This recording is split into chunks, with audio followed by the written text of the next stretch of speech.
I am so happy we're back here at the West Elmira Library Thursday at 7 o'clock, and we're going to have another cooking lesson.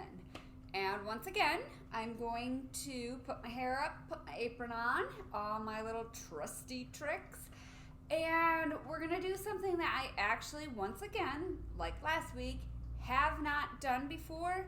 But every time I see this recipe and I see these pictures, I think, oh my gosh, that is a great idea. I want to do that. And then I just never take the time to do it. So for you guys, I took the time to do it, and we are going to have fun experimenting. So first, I'm going to put my apron on, and I'm going to brush my hair so we don't have anything in my food. And this recipe, actually I'm not really following a recipe as I've said before, but this idea is great for a super hot, humid day like today. And also you can do it in advance. So if you were having a get together, you could do it. I would prefer to do it with tomatoes I had purchased locally from a farmer's market or out of somebody's garden if they offered them to me, because I feel that they're definitely best that way.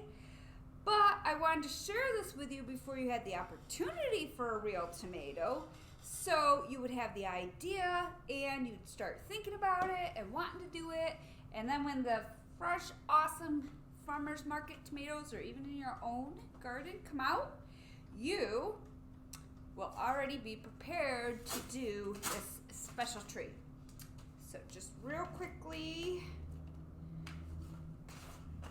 I've already done this a couple times, but I really do not want hair in my food. Okay, so I sanitized everything, just washed my hands, we're ready to go. So what we're gonna do is stuff a tomato with shrimp salad.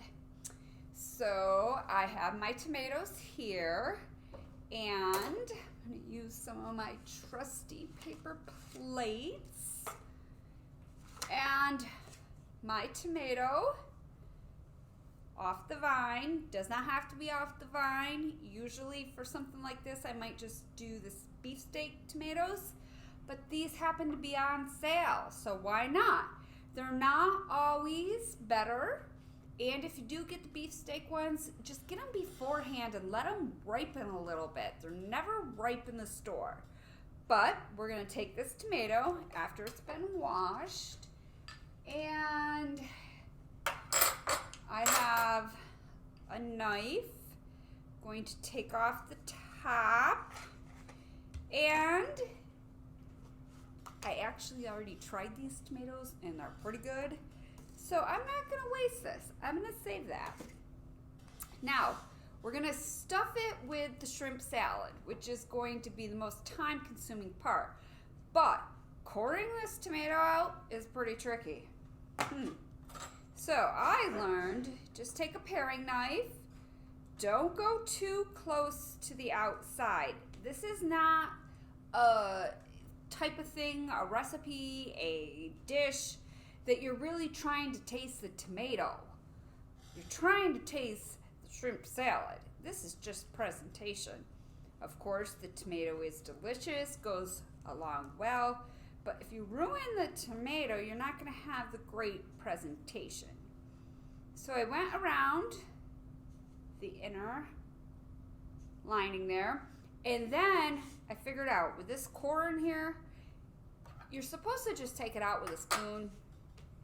That doesn't work really well. So what I did was I cut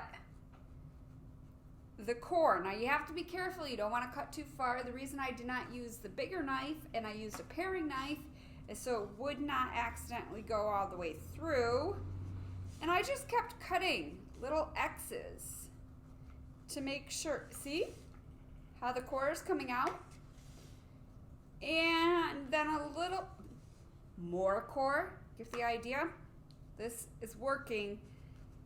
I found more core, that works better than trying to start with scooping with a spoon.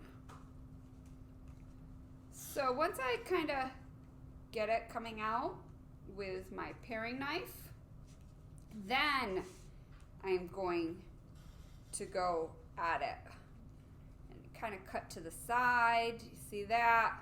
Just be very careful you don't cut all the way through.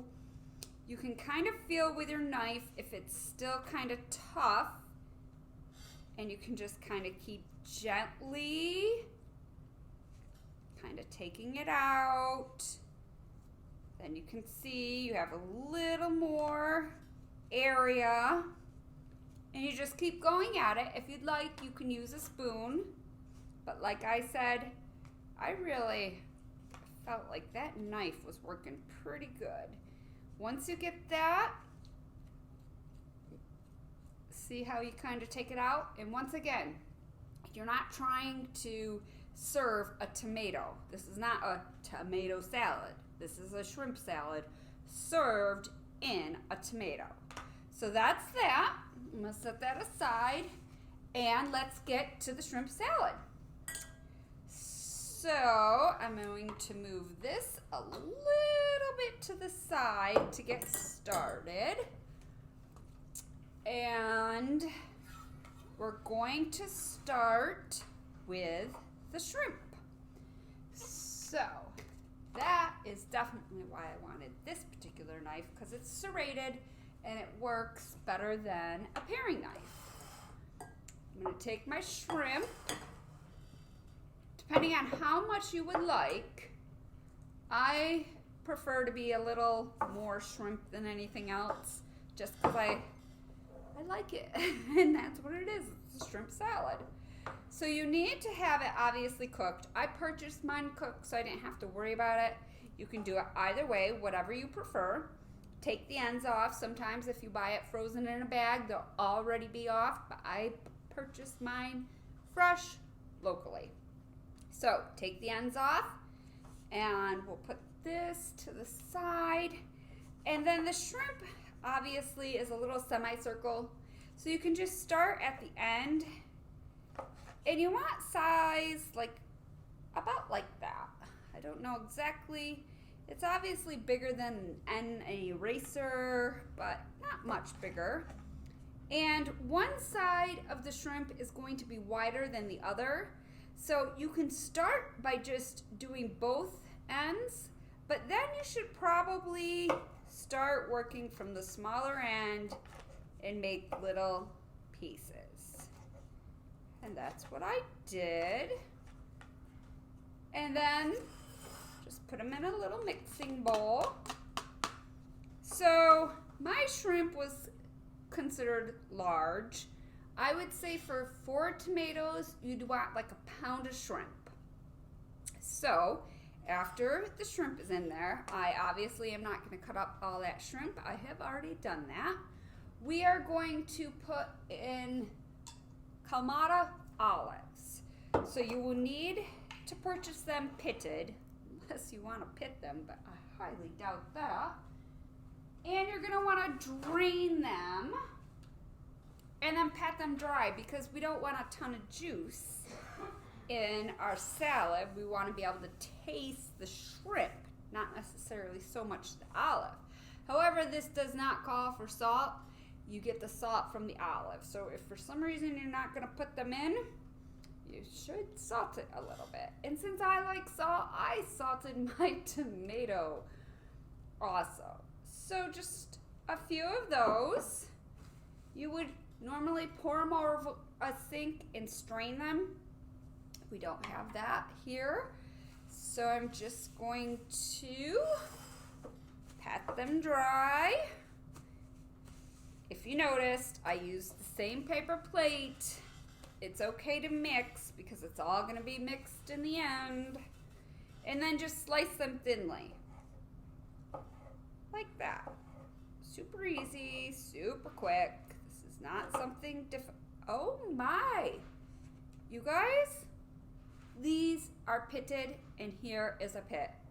So, don't trust the store or the jar because it says pitted, and that was a pit. So if you can see from home, just thinly sliced. Toss those in. And we'll move that aside. Wipe my knife, wipe my area. And then we're going to put in some super finely diced celery. Now you can do a celery stalk. I like the celery that where you're not wasting, it's already all done for you. And once again, you don't want it wet, so just take a few out. I would say like a whole stalk if you're doing a stalk. I'm gonna do like 4 of these little ones. Then I'm gonna put that aside. Make sure these are somewhat dry. They don't have to be totally dry. And then I'm going to take another one of my trusty paper plates.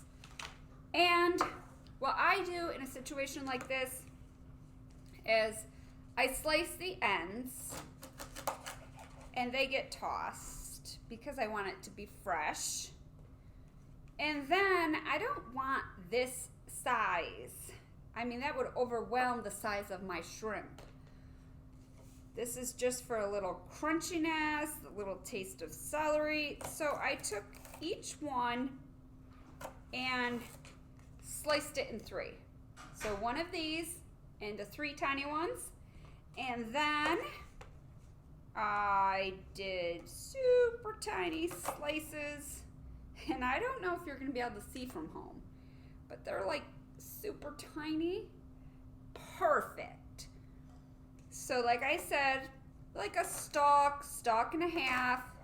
Once again, this is your recipe. You can do whatever you'd like. I did about a stalk and a half, but I also put in extra shrimp. That's just how I like things. Extra, extra, extra. Okay, so we have the shrimp. I'll put this aside. We have the Kalamata olives, supposedly pitted. That's what the jar says, but be careful. The celery. And then some fresh basil. This is a little plant that I got from the store. And you can buy it, like they have fresh herbs in the store like this. But right now at this time, you might as well just go ahead and buy a fresh basil plant. It's actually less expensive than buying that packaged one. So I did that, and you're not going to use this. Well, you could, but I'm not going to use this again. So you can pretty much do whatever you want. Oh my goodness. There's nothing like this fresh smell of basil. So I just took this, and I'm guessing like basil is very strong. So I'm using it for color and the flavor, but I do not want too much basil. That is definitely going to overpower it. So I'm going to chop it finely. I would say definitely not a 1/4 of a cup. That'd be like way too much. So I'll show you. I'm just going to, and you could use scissors and cut it, but it's better just finely chopped. Just take a knife and your cutting board, and if you don't mind, it really doesn't take that long. It's quite easy, and you just chop until you get super finely. And I'm going to move this to the side until I get it really finely, like that. Not that little piece that will be decoration, but super fine. And put that in there. Save that for later. Then you can use scissors for your chives. Now, if you just want to use onion powder, you can, but fresh chives right now you can probably get in your garden. These are just from the store, and what I do is, excuse me, I have to grab my scissors. With a trusty paper plate, I once again, just like I did with the celery, I cut off the ends and start from there. This one is a little yellow, so I'm just gonna get rid of that. And then this one's a little wilted, gonna get rid of that. And then I just cut little tiny pieces. And you know what?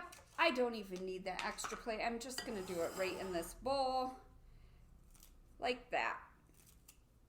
Little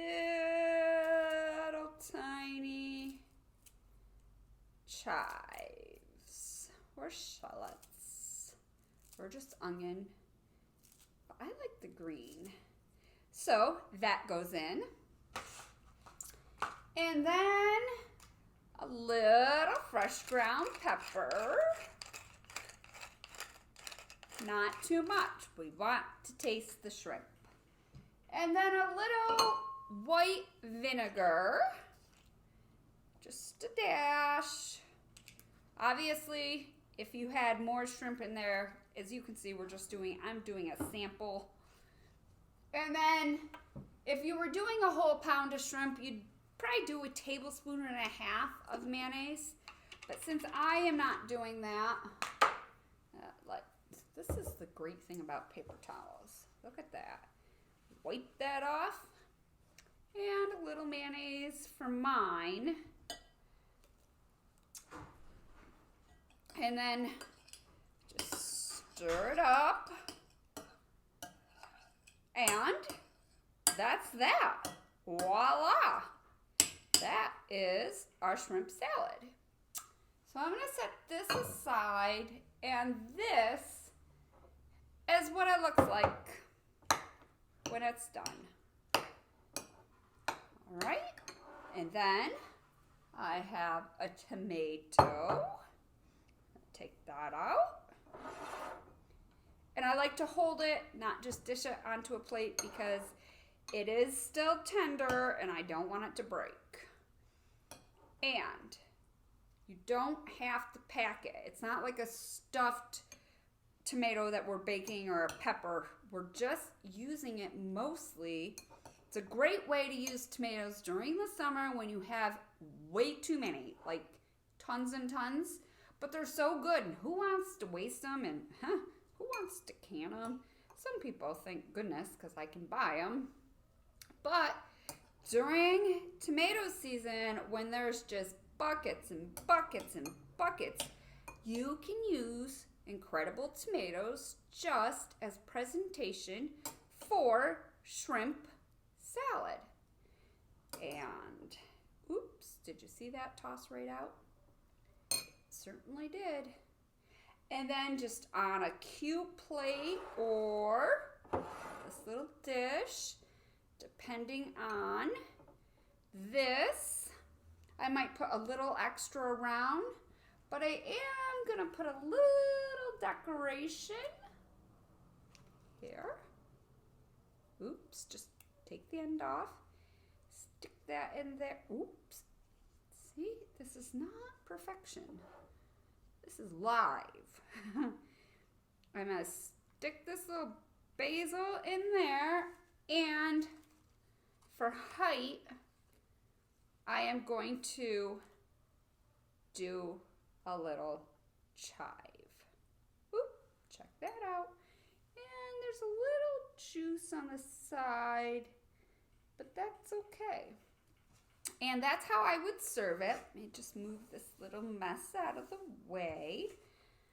Like that. I also had one that I had done at home. And I just wanted to show you this. Anyone can do this. Look at mine from home, split. No problem. And I didn't decorate that one because I had to transport it. But this is a beautiful way to use awesome tomatoes in season. Like I said, I would not do it unless they're in season, but I wanted to set this idea in your head so you guys can use your awesome tomatoes, which are coming so soon. And it's a perfect recipe for a hot day like today, hot and humid.